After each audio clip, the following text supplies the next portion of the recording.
police should react. They should let him go. Let us go. The police should let him go. This is Singapore. Population 4 million, 3 million of whom are citizens or Singaporeans. The island Republic of Singapore has been called names like a little red dot, an irritating pimple that refuses to burst, a Disneyland with the death penalty, and more recently, a piece of dried snot. As Singaporeans, however, we would much prefer to be known as the paragon of the modern Asian society. Clean streets, clean water, clean government. A financial hub, education hub, information and technology hub, a shopper's paradise, a funky town.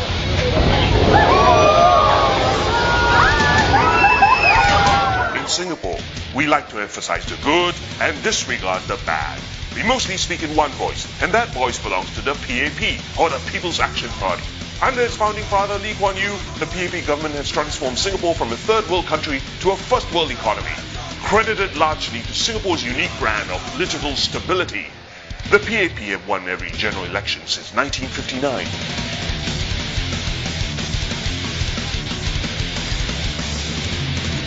Unlike other autocratic states, the PAP government prides itself in not using oppressive methods to silence their critics. Instead, critics and opponents often shoot themselves in the foot.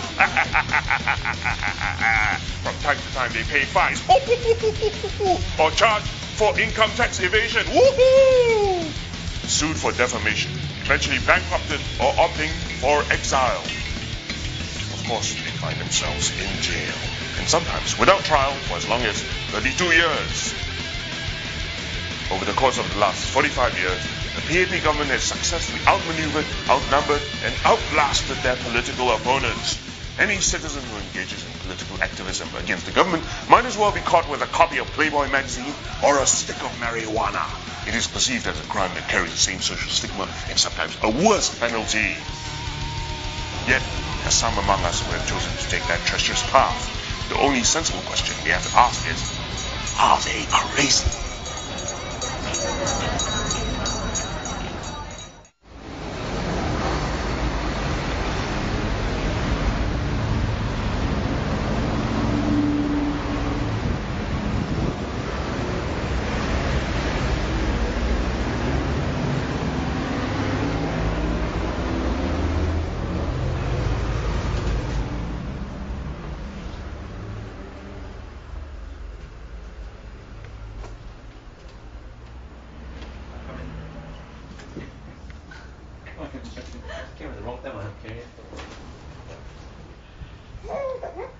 Hey, Dr. Chee.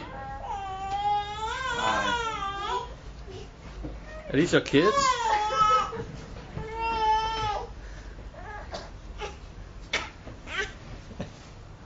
These your kids? Yep, this is the youngest. Do you often bring your kids to the office? Every day. They have Every day? to come in. Don't you find it noisy? Does it It is, disrupt your but- work? It is, but you know, you work around it and somehow make it work. Otherwise, Okay. Is there another place where we can conduct the interview?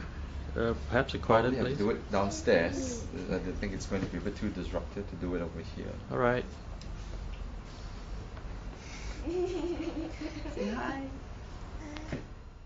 I'd come back to Singapore in 1990 after graduating from the US, and I had joined the National University of Singapore.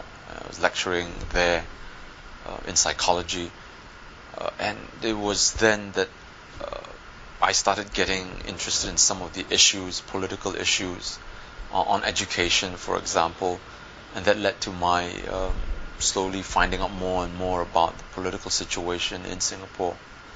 And then I had gone to look for Mr. Chiam See Tong. At the time, he was an opposition member of parliament, and still is, and expressed my interest in joining the opposition. But you know, as with all Singaporeans, I was also very fearful, and basically I just slid a note under his door in his office and asked him to contact me in a very private manner. and it was this continued having to deal with the fear, but somehow began to take the first step, and in taking that first step was able to overcome the fear and to be able to join the opposition. It was 1992, the end of 1992, that by-elections was called for, and I had then joined and taken part in that by-elections. And at that time, you could feel a sense of Singaporeans' frustrations and anxiety and anger over some of the policies that were affecting them. And it was, again, for these people that we speak up for, and absolutely no regrets, and feel that it's very important that Singaporeans begin to be able to stand up for themselves in the form of an opposition in opposition politics. Now, following the by-elections in 1992, I was sacked by the university, and my head of department had sacked me, and he was also a PAP MP. And it was then that I felt very strongly that a statement needed to be made, and I went on a hunger strike, not so much because of my sacking for my own sake, but more to show how this system cannot continue this way, where people, Singaporeans, wanting to speak up and join the opposition, continue to be persecuted in such a manner. And the best way for me to be able to do that would be to do a personal protest in the form of hunger strike. Obviously, my friends and family, they were concerned, but again, as I said, it's something that when you feel is necessary, you do it. And I'm sure it was something that they would have understood. Absolutely no regrets. After my sacking, when I disputed the dismissal, the head of department, who was also a PAP MP, sued me for defamation. And as a result, I ended up having to pay something in the region of about $300,000. My wife and I, we had to sell off our house and our car just to make good the payments. Otherwise, I would have been declared bankrupt. At the end of 1998, I felt that we had come to the end in terms of what the opposition can and cannot do. Without the freedom of assembly, without the freedom of speech, to be able to engage and communicate with the electorate directly, we were just not going to be able to move ahead. And so at the end of the year, in 1998, I gave a talk, a lunchtime talk, at the Raffles Place, and a crowd gathered. And I wanted to be able to demonstrate that Singaporeans can come together in a public place to discuss and debate public issues without it degenerating into chaos and anarchy as the government would have us believe. And it was done very successfully, and we showed it that people could come together and then be able to do this in a very civilized manner. I repeated the talk 1 week later, and that went into 1999. And for both of my efforts, I was prosecuted. I think the main feature of the 2001 elections was that encounter that I had with then Prime Minister Goh Chok Tong. It was at a hawker center, and the PAP and Mr. Goh was there. We were there as well, and we were of course greatly outnumbered when the PAP started shouting its slogans and so on. And what I did was then to be able to overcome the noise barrier, then wanted to put my question across to Mr. Goh and asked him, where's the money?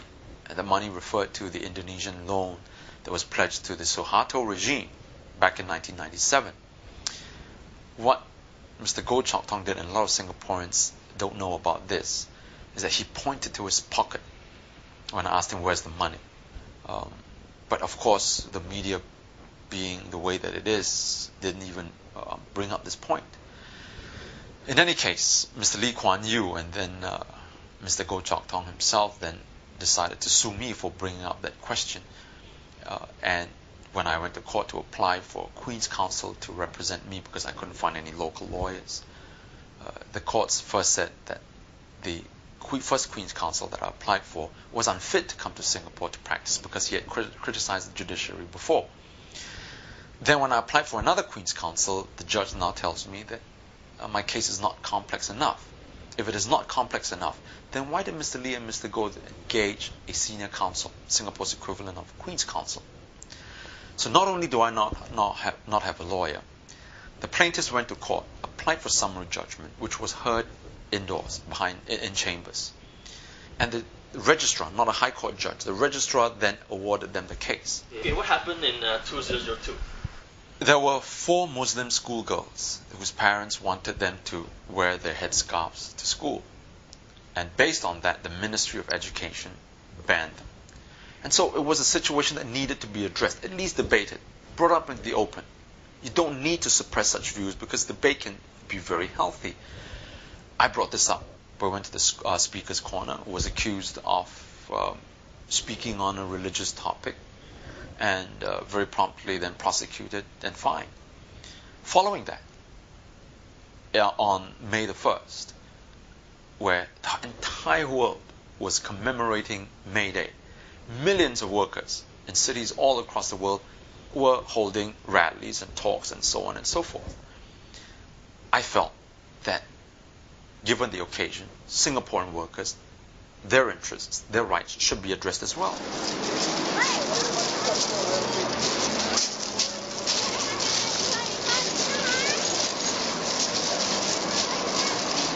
We're going to set up, probably have a rally around this area here. So we're going to set up some of the exhibits around this area.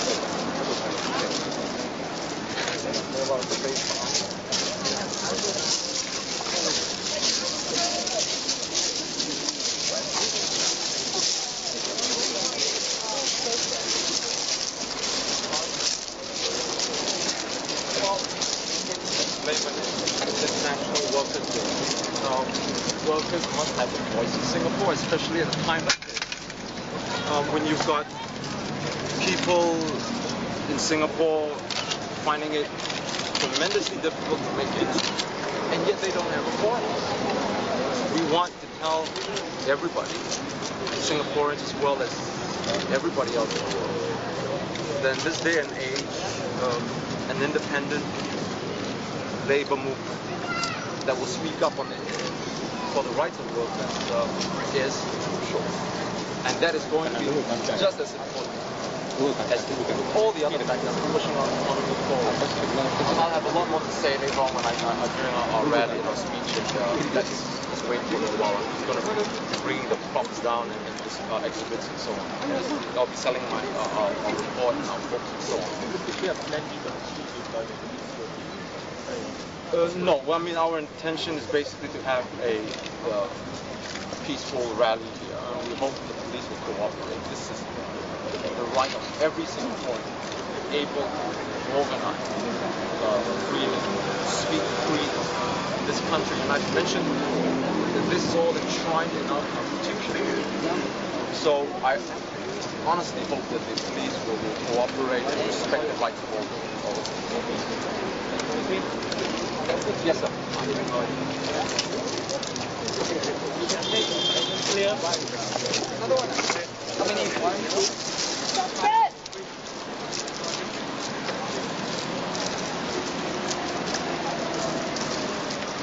Sorry. I'm inviting you to leave now. Unless you leave now, no action. Well, I thank you for your advice. I've just got this one thing to get to tell me that I'm now inviting you to leave.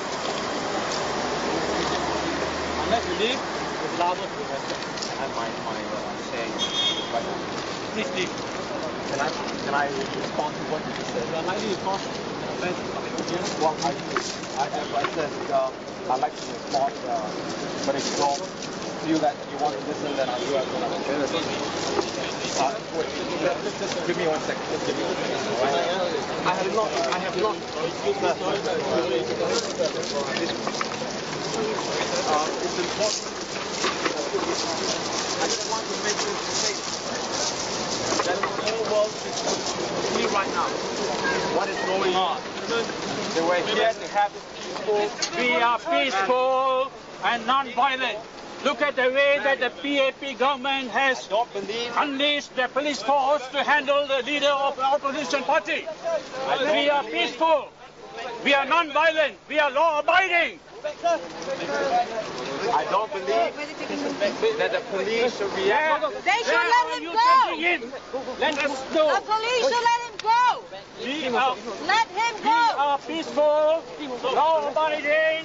Why can't we have a protest? me. A rally? What are the charges? Yes. What are the charges? What are the charges? We are peaceful. What are the charges? What are you charging him and for? non-violent. What are the charges? We Let don't him go. believe in Yeah, violence. let him go. What are the charges? Using violence today. Yes. But PAP police is armed to the teeth. We are unharmed.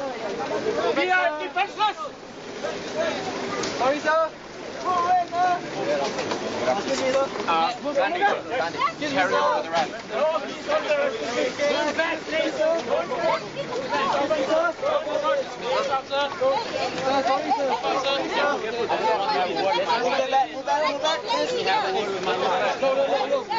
We are law-abiding. We believe in the rule of law. Sorry, madam. Please, sir. I want to have a word with my wife. Please don't get near, sir. When he got this simple courtesy of allowing him to speak to his wife, why can't this courtesy be extended to him? We are not criminals. We believe in the rule of law. We want justice. We are law-abiding. Sorry, madam. Madam, please. Thank you very much, madam.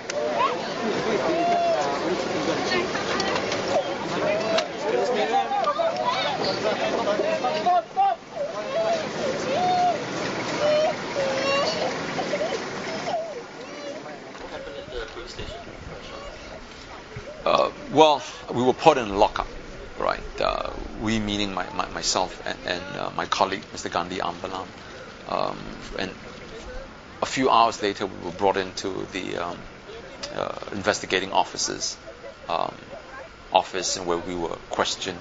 And meanwhile, there were some of our supporters in the waiting area of the police station, and they were also told to leave when they had every right to be there.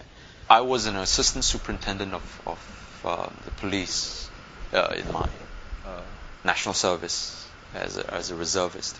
Police officers must know that people involved with the opposition wanting the democratic rights are as Singaporean as any other person in this country. And they must understand that we're not out to create trouble. What we need to do is to continue to speak up, because this is what is going to be good for Singapore in the long run. Classic case of police state that Singapore is. I was charged for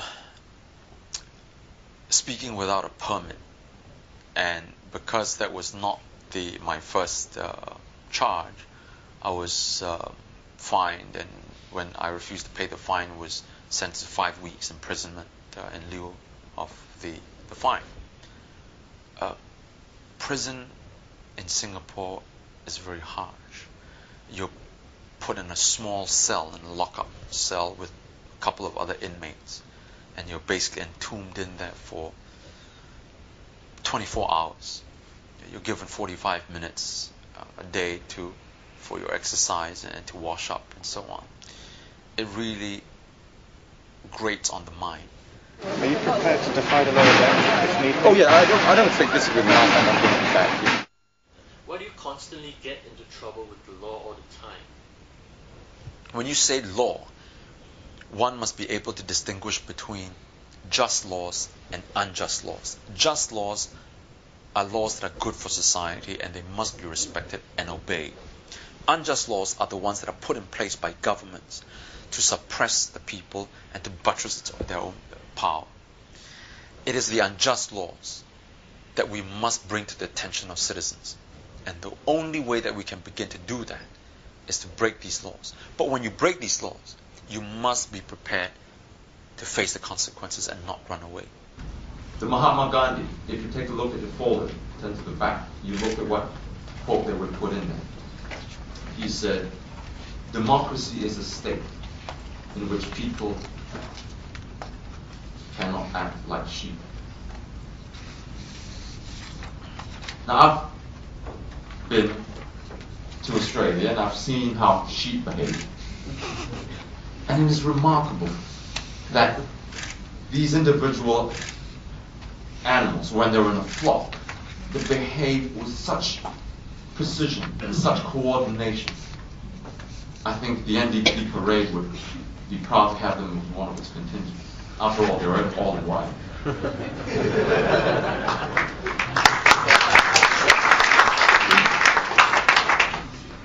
But in order to be able to get that kind of behavior, for this flock to be able to move the way it does, you need three things, three factors.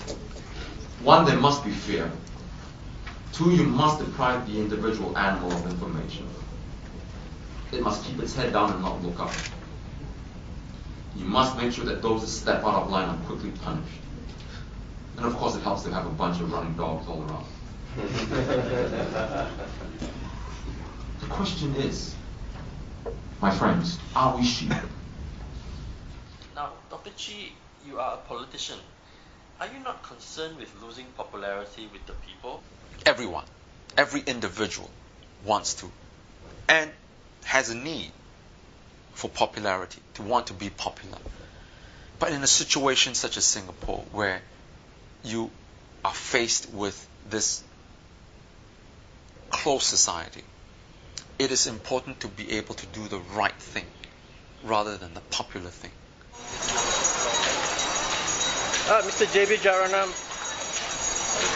people say that Singaporeans are too materialistic, are only concerned with money. Why do you then bother to fight for their democratic freedoms? Well, I should have thought it's when people become too materialistic, you've got to remind them that there are other things in life besides acquiring wealth and goods and materials. Well, I couldn't agree more with what Mr. Jaranam has just said, but I would like to add one point.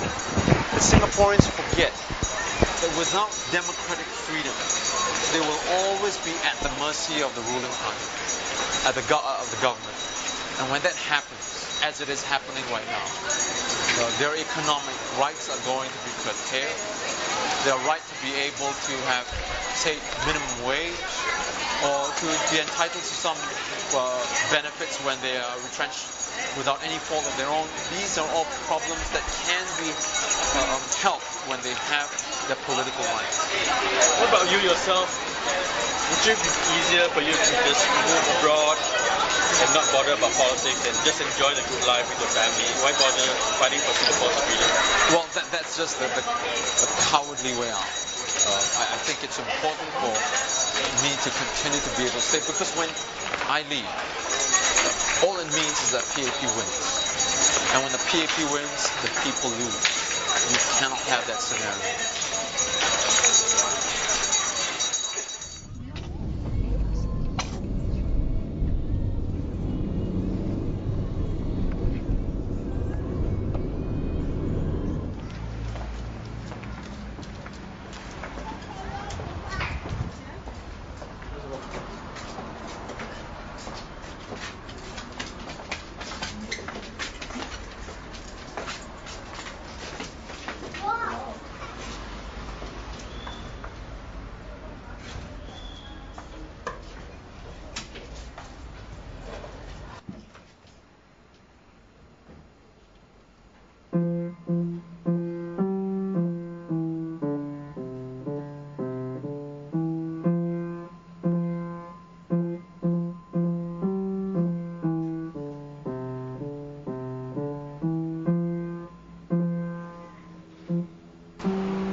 Kuan Yew, the founding father of Singapore, has called you a congenital liar, political gangster, a cheat.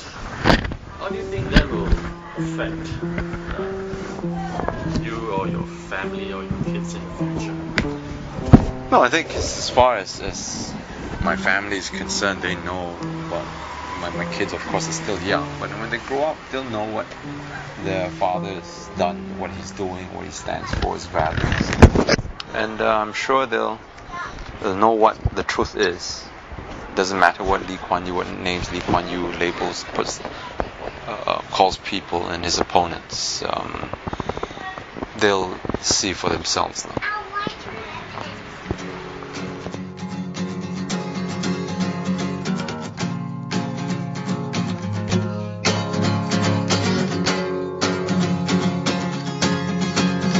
That will be the day, not the end of the world, but the beginning.